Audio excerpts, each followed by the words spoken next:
We're live from STS Studios with Was It Really That Good? I got my co-host, Gene Jackson. Gene, where are you hailing from tonight? All right, here in Coleman, as always. Coleman, Alabama. Roll Tide, baby, roll Tide. So, I know you're excited about the NCAA tournament coming up, aren't you? Oh, my gosh, you can't imagine just how much. I'm not too excited about it. I follow, baby. I watch the Final Four, and that's it. When it comes to basketball, not a big deal. Just a football guy. But tonight, what we're going to do, or today, or whenever the hell you're listening to this, what we're going to do is I see they have a new special up on the network, and it was all about One Night Stand and about the new ECW coming in, and it was a whole blazing 22 minutes. 22 minutes talking about ECW. I have no idea why they do that, Gene. I don't either, because I was excited when I saw the title. Or I guess I saw on Facebook where somebody said that it was going to be on there. And then when I clicked on it and saw 22 minutes, I was like, what? How is anything featuring Paul Heyman talking only going to be 22 minutes, especially when he's talking about ECW? So I watched it, and for what it was really good, but it had potential to be so much better if they'd expounded a little more. I don't know why they do. They do the same thing with where they got the three guys that said, I know, look, it's so hard to come up with the name of that. Three guys sitting around eating dinner. Yeah, that's the name of it. But they do like 20 minutes of that, and you'll have three guys that you would just like Bischoff and was it Bischoff and Cornette and Michael Hayes. And Michael Hayes. I could spend 90 minutes listening to that bullshit. So. And, in Cornette, well, everybody involved, well, I don't know about Hayes, but Cornette and Bischoff have both said separately that they recorded a couple of hours worth of material and whittled it down to the, 16 minutes or 20 minutes or whatever something it is. Like that. 22. Show. I don't know. I just don't get it. Don't get it at all. So what we did was I messaged you and said we're going to do One Night Stand from 6/12/2005 and answer the question, was it really that good? A note here, episode 166, which is the ECW that we did during November, was the highest downloads for this series right here. So I thought, what the hell, we'll just go with another ECW one and maybe get more downloads for that. And also, I thought it would be interesting because after watching that little piece, that little documentary, I was fired up about this show. I was like, man, I remember that. It was so hot, blah, blah, blah. So let's go over it. We started out with Joey Styles coming out, which I thought was, he's like one of the only announcers that you could bring, maybe Jim Ross, but you could bring him out, and that crowd was so hot just for an announcer coming out. Oh, yeah. I mean, if he's going to have a ECW One Night Stand and really, capture the feel of ECW, you got to have Joey Styles. Got to. Crowd is hot. Foley comes out and joins him in commentary. Foley wasn't bad at all, but at times I felt like he was trying to keep from getting fired or something, Yeah, I really could have stood for them to just go, old school ECW and just let Styles do it by himself. But I get it, why they brought Foley out. But here in SmackDown and different times they've tried to do it. As much as I love Mick Foley, that is not his forte, doing color commentary. Right. At first, and something I noticed throughout this whole show was that the matches were real short. I looked at the total minutes, and I'm not going to go over total minutes of every one of but the matches are a lot shorter than I remember. I just remember them being fun matches and good matches, but I was just kind of shocked at the total of the matches. The first match was Lance Storm with Don Marie against Chris Jericho. I thought it was a really good match, and I thought it was funny with the Lionheart chant.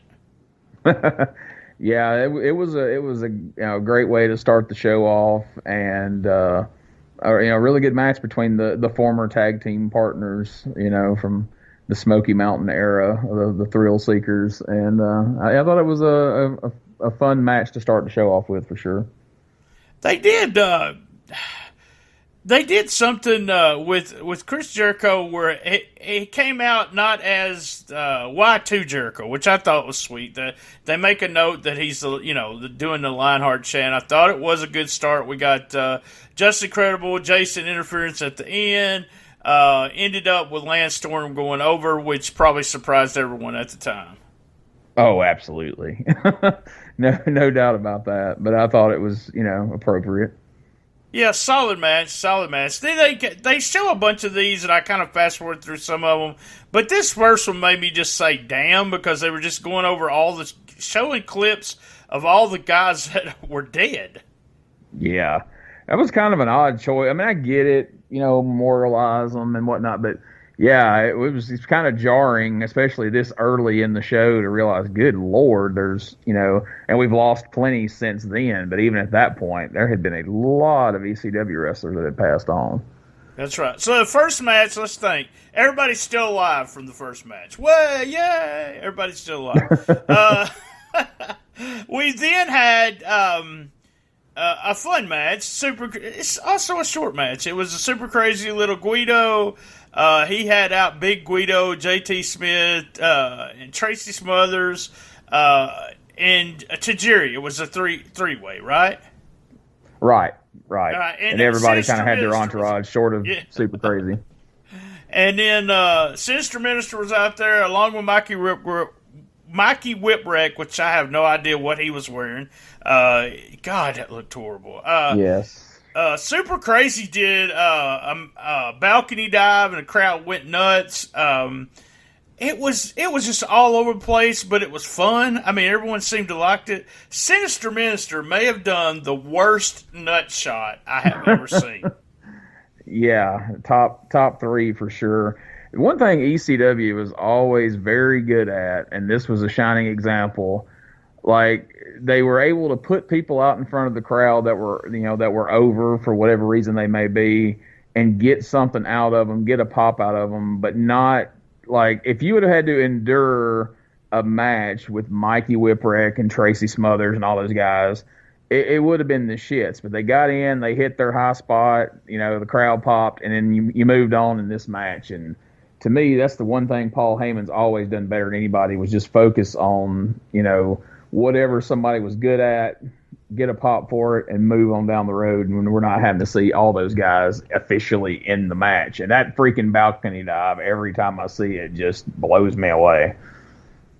Yeah, a crazy thing is a lot of stuff that was going on right here is, the things that everybody complains about now. I think it's funny because the style was evolving then, which was a long time. 2005, it was evolving to where it is, and no. What is it? The basics, the 101 psychology, we didn't see, go for the hot tag and stuff like that. We didn't see any of that kind of stuff.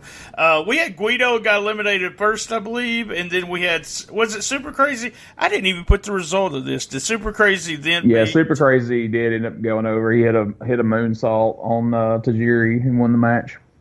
Good deal. Then this match I remembered to be better than it was. Psychosis against Rey Mysterio. I thought it was a little sloppy. I thought it was really funny at the front. Did you catch the conversation between Foley and Styles at the front of the match? Refresh my memory. I'm sure I did, but it's not. Well, he's talking about, Foley says it's the first time we've ever seen Psychosis without his mask. Oh, God. That's what he said, and when he yanked his mask off, he goes, he's showing respect to the fans, and Styles was like, wait, no, you're wrong, and I thought it was so funny that he just pretty much called Foley out there and said, hey, you're wrong, no, he's been without his mask, he just came out with it, blah, blah, blah. I thought I think he called it the Psychosis Guillotine, where he had Rey Mysterio over the barrier, and then he jumped. That was just freaking crazy right there.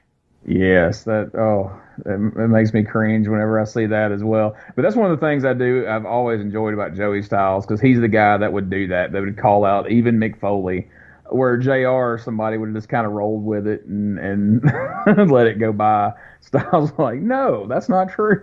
That's awesome. Yeah, he did. He was just like, no, it's not true, and I really liked it. That's what I like about it. At that time, the WWE guys came out. They had this thing, which I remember hating this when it was going on, because they had seats up at the top, and they had all the WWE guys going to come up there and sit down. And I believe I heard JBL say "sit down, homo." Probably. I really do, and I was like, of all the things that they should have cut out, they probably should have cut that one out. JBL and Angle were really, really good on the microphone here.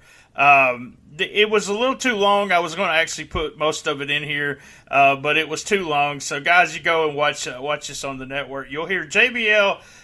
Probably, man, I wasn't a huge fan of his, but I bet if I went back and watched his stuff now from SmackDown, I would see how good he really was on the microphone and everything. Yeah, I'm kind of the same way. Like, I wasn't a fan of it in the moment, but going back now, just appreciating, the mic work and the ability to get heat. He is underrated as far as his heel character and actually having a good run with the title. Right. Angle also just fantastic on the microphone here. I remember, before there was the scripted stuff, Angle was the man. He really was. And I always said he's one of those guys that I believe, top notch in the ring that I will ever see, in my day. He was really, right now he's a shell of himself because he's probably hurting every time he moves his finger, but or as we say in the South, finger. He moved his finger. But I really loved this. RVD came out, huge pop. I thought RVD was really good for maybe the first 4 minutes, but it seemed like it just struck on and on and on.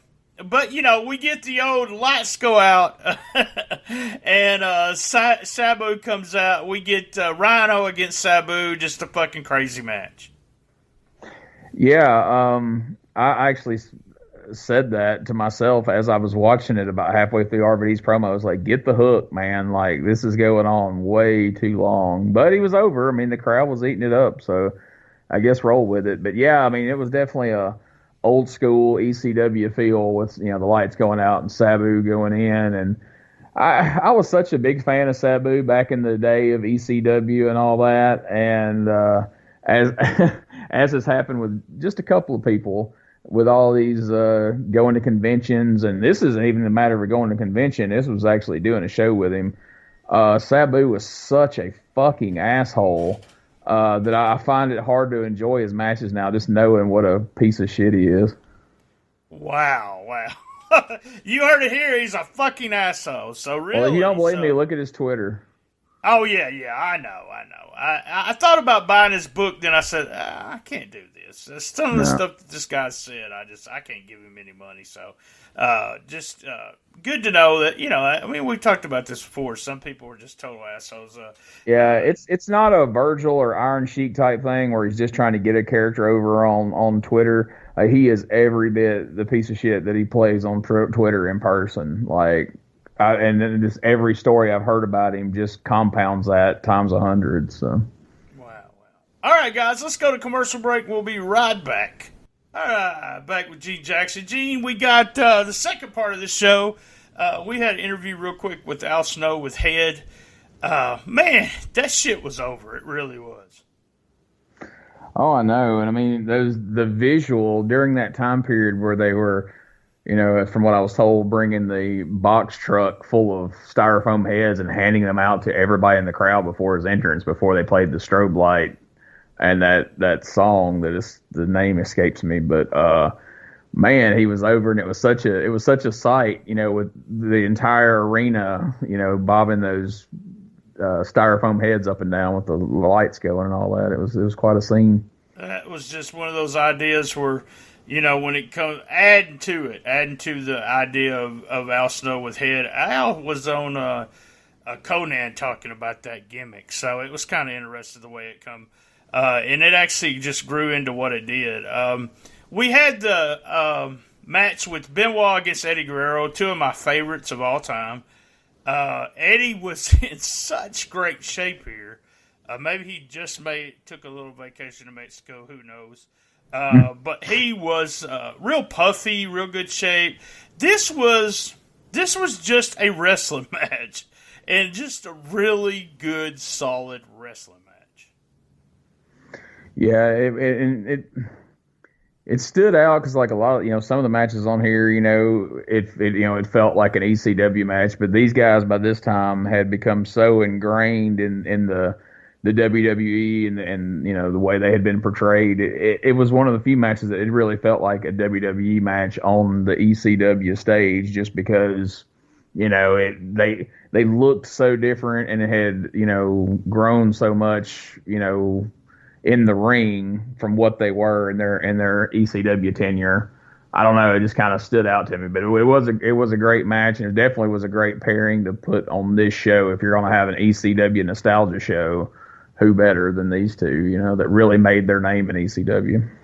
Yeah, I just every time I see those two guys, I think of how much enjoyment I had of watching them win the belts and the whole 9 yards, and just both of them. I mean, you talking with Eddie dying of an overdose or heart attack or whatever you want to call it, and Benoit going out the way he did. I kind of quit watching wrestling and was like in a real shitty mood when those two guys died for a long time. But it was fun to watch them. They both, like I said, Eddie looked a little bigger than usual. But yeah, I see what you mean. There was actually psychology in that match. Exactly. Yeah, WWE psychology. We had Joel Gertner came out, which I thought was fun. With by the way, Joel's on 167, episode 167 of Shoot the Shiznit.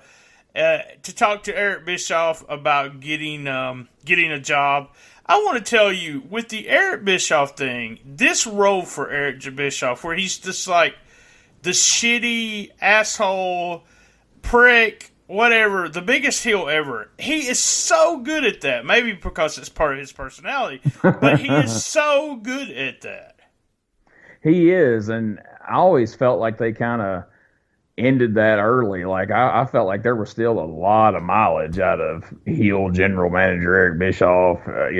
Some heel manager, just any number of things they could have did with it. I don't know if it was really his decision to exit when he did, but man, I thought there was still a lot of mileage to go because, like you say, he's just so damn dislikable and just hateable, and if it comes off so legit, because like you say, it is his personality. Being around him in person a couple of times, you can just feel it coming off of him. But always was a huge fan of Gertner. Me and my buddy Mike Hare were always, that was one of our favorite parts of the old school ECW, was listening to his intro for the Dudleys and his dirty rhymes that he would come up with. And I was really thrilled when I got a chance to meet him and be around him a couple of times that he's a really good dude, and just not the disappointment that I got out of meeting some of the people that I enjoyed and looked up to. Joel Gertner's a hell of a guy.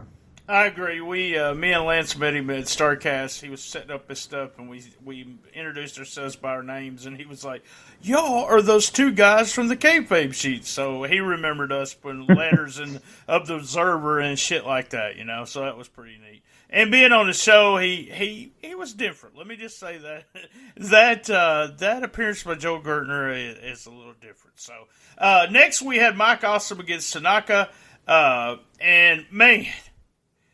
That was a crazy. Just those two guys just went out and just always killed themselves or killed each other.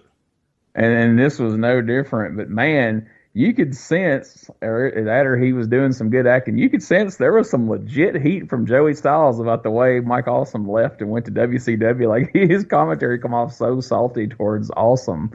I meant to ask you. That's what I was going to ask you if you knew anything about that. I was like, "Is this a legit shoot?" Because man, he took a shot. He dove over the ring once, and he goes, "Well, too bad he didn't kill himself." Oh, the irony of that! I was like, the irony of that. The irony of that. That's what I was going to say because they eventually. Actually, he was found. He had hung himself. So yeah. And it wasn't too much longer after this. So I don't know. Joey Styles. But it was just a crazy match. Man, they're hitting each other with brutal chair shots. That move at the very end where he was trying to do a dive over the top rope, but then he just went head first. Also did. That looked like he killed himself on that one. I keep saying that. I don't mean to be saying that, because committing suicide. Everyone will forgive you, but they always got me with that power bomb over the top rope out to the floor. It was just so dangerous as shit because he just pitched them. I mean, and then most of the time he landed pretty much where he wanted him to for the most part. But God, there was so much, room for that to go wrong, and I always just cringed whenever those two guys were in the rings. Like I said, they just beat the shit out of each other. Those chair shots were just god awful brutal. I wouldn't want to be anywhere close to those. Anything to what they're doing, just keep me away from it. Here's a little gimmick that I do when we're doing Observing the Observer, but I want to give you some trivia. I bet you didn't know this, Gene. Okay. That the first time that Joey Styles ever said, "Oh my God," it was during a Mike Awesome match. I did not know that. That's interesting. And the only reason I did that was because I was hunting on YouTube to see if Joey Styles had said anything about Awesome, just to see, whether it was legit. Yeah. And after he killed himself, what he would say about that. And I got an interview with Joey Styles, and he talked about the first time he said, "Oh my God." So that's fun. Yeah, it is. It's really he's like turned to Paulie and said, "Can I say that on TV?" And Paulie says, "You can only say that. You can start screaming it." So that was part of that. Speaking of Paulie, he comes out. The people was going to go nuts for this interview. Oh yeah, they were waiting for him, and just like any time Paul Heyman gets a microphone in his hand, he delivered. It was good stuff, and I guess my favorite thing is I've got two words for you: Matt freaking Hardy and Edge and JBL up there counting 3 on their fingers. Yeah, it's like, wait, I had this guy during the whole thing when I worked with was, the Suck It, when that was huge. Everybody was saying Suck It all the time. Yeah. And this stupid guy said, he goes, "I got 2 words for you guys," because we was giving him hell. He goes, "Suck my dick, motherfuckers." Suck my dick. That's not 2 words, God, come not on. Even close. Jesus. But loved the interview. Loved what he did, as always. Then we had the main event. Well, I guess that was the main event, but then there's a whole bunch of stuff that happens. Yeah. What was this? I mean, first it was supposed to be the Dudleys against Sandman and Dreamer, right? Right. And I'm a big, huge Sandman mark. I've talked about it before on here. Actually like Dreamer and Dudleys. I like all 4 of these guys, but huge Sandman mark. But all of a sudden, we have the Blue World Orders out there. Yeah, and again, like I talked about earlier, you could have had the BWO in a match just because, hey, it's the ECW. We got to have them on there. But I think this was the effective way to get the BWO out there, to get Balls and Axel out there, and guys that they wanted to make an appearance and get their pop, but we weren't, subjected to a 10-minute BWO versus Balls and Axel tag team match, which may not have been, the greatest thing in the world. So I think it was kind of effective, especially because, you were going, this was a one-off show. There were no real angles, and they didn't even try to play it off like there was any heat or any angle between the Dudleys and Dreamer and Raven. It was just Dreamer and Sandman.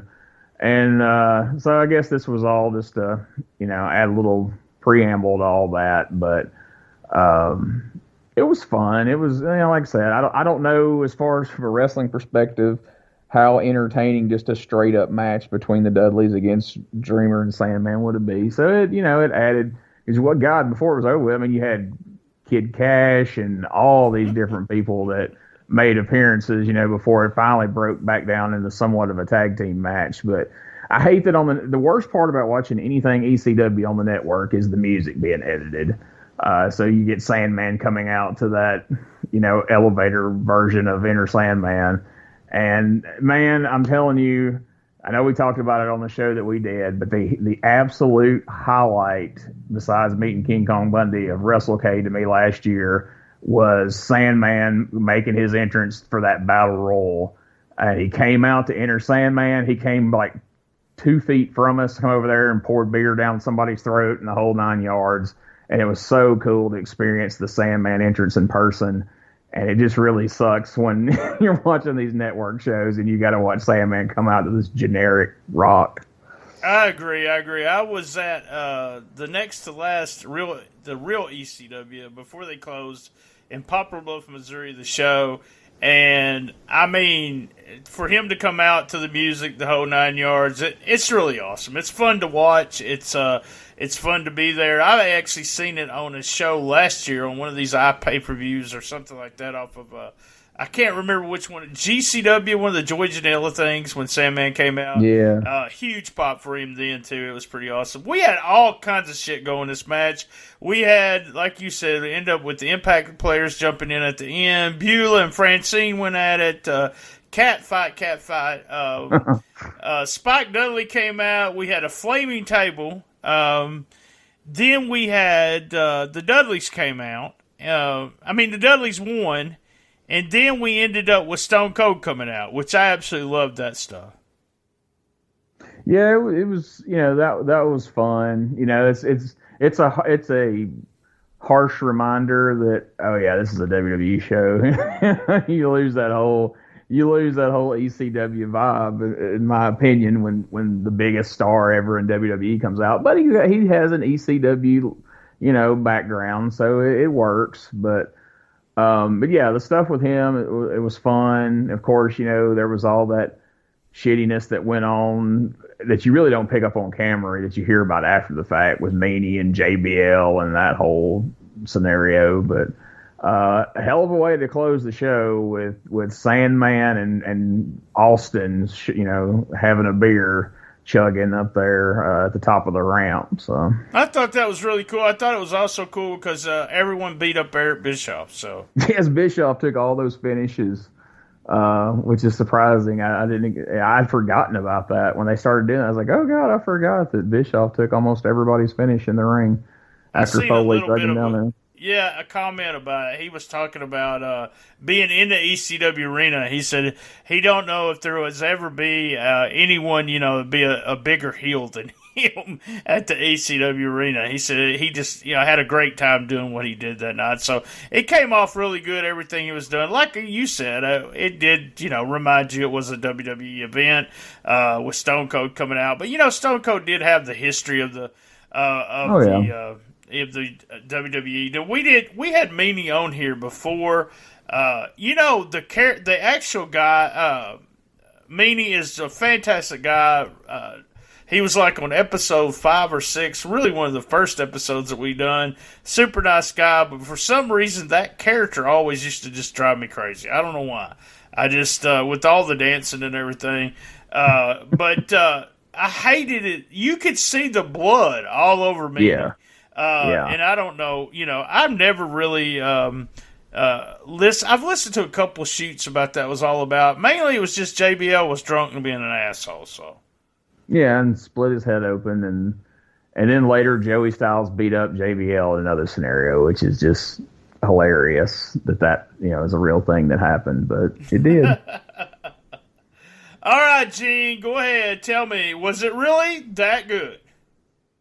Yes, in my opinion, it was. That was the closest thing to an authentic ECW show that you were ever going to get at that point. Like I said, there was Austin, there was the WWE guys in attendance, and all those little things. But, and especially if you compare this to future quote-unquote ECW events and the ECW brand revival and all the crap that was to come in the future, if the ECW would have had the book closed on it after this night, I would say it was a perfect reunion or whatever you want to call it, and would have been a good way to put a bow on the end of ECW. And it was and for people who weren't around or didn't experience the original ECW, it was a way to kind of get a taste of it for one night.